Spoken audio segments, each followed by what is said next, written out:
नमस्कार साथियों, स्वागत है आप सबका आर्यवर्त क्लासेस में। हम यहाँ पढ़ रहे हैं क्लास 10th के बोर्ड एग्जाम के लिए। तो आज हमारा चैप्टर है बहुत इंपॉर्टेंट चैप्टर 5 समांतर श्रेणी। तो ये इस चैप्टर में से जो है ना 100% क्वेश्चन आना ही आना है और सबसे ज़्यादा नंबर का आता है इस चैप्टर में से। ठीक, इसको ध्यान से देखना। अब समांतर श्रेणी होती क्या है पहले तो देख लो। समांतर श्रेणी का मतलब है कि एक ऐसा क्रम, ऐसा बढ़ता हुआ क्रम जिसके जो पदों का अंतर है। पद का मतलब ये जो हमें दिया हुआ ना कि भाई एक समांतर श्रेणी हमें दी हुई है,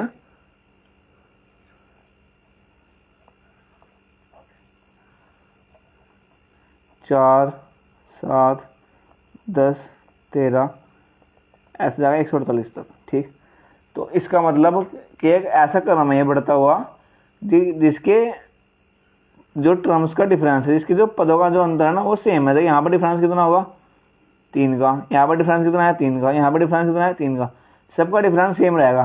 तो जिस भी क्रम का जो अंतर हो वो सेम हो, वो क्या कहलाता है, वो समांतर श्रेणी कहलाती है। ठीक, तो इसमें जो पहला पद है वो तो उसे कहते हैं हम A4।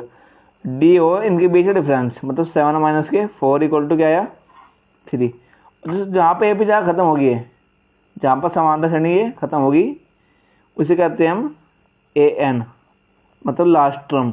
ठीक, AN या फिर इसे एल भी बोलते हैं, एल का मतलब लास्ट टर्म। अब समांतर श्रेणी मतलब AP। अब हमें इसमें क्या निकालना कि एक श्रेणी दी हुई 4, 7, 10, 13 से लेकर 148 में कितने पद होंगे। पद का मतलब कि भाई इसमें से ऐसे कितने टर्म हमारी 1 होगी या तो A1 होगी, चलो A2 होगी, A3 होगी, A4 होगी, ऐसे जा रही है। ऐसे इसमें कितने टर्म हमारी है हमें बताना है इसको।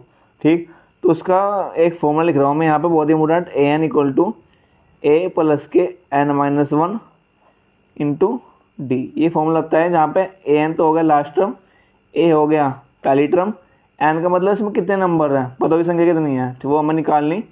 1 का तो D को होता है इनके बीच का डिफरेंस। तो फोर रख दो फॉर्मूले में। AN की वैल्यू 148 बराबर के A की वैल्यू कितनी 4 प्लस N की वैल्यू हमें निकालनी -1, D की वैल्यू कितनी 3 धर दी यहाँ पे।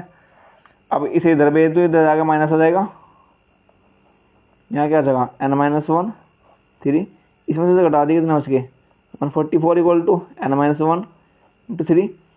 अब N-1 यहीं पे रहेगा, इसे 3 को मैं इधर भेज दूँ, ये यहाँ मल्टीप्लाई में ना इधर आ जाएगा, ये इसके अपोन में इससे इसे डिवाइड कर दिया, कितना आ गया N-1 की वैल्यू आई 3 चौक 12 और भाई यहाँ पर आ गया 2 3 8 24 48। N बराबर 1 माइनस का इधर आ गया, क्या जगह प्लस का, तो N की वैल्यू क्या आ गई 49। इसका मतलब कि भाई इस श्रेणी में ना ऐसे मिलाकर टोटल पद कितने, टोटल टर्म कितने 49 पदों की संख्या कितनी आई 49। तो ये हमारा आंसर हुआ। That's it.